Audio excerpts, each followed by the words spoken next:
amudi faith lang, amudi gusto nila ang Diyos. Nadawa unugi po ninyo, sabi naman ni Nono, diri lang kami ni grabong nung laba. Binigyan naman kami Diyos. Sabi naman, dapat di maniwala ang mga pakarakit na bawat bisan.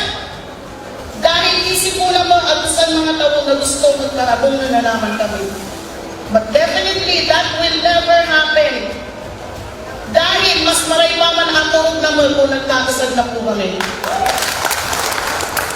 Nasa puso ko naman na magpatawad sa bawat isad.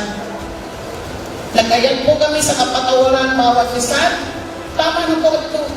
Okay na po. Mamuya na po kami. Kaya nakikikusip sa akin, hindi naman po ninyo kami pagrabungan. Dahil tama na po ito. Kaya adik po, inayos po adik na mo. Magkasa na po adik para alam mo. Kundi para po adik ka ninyo.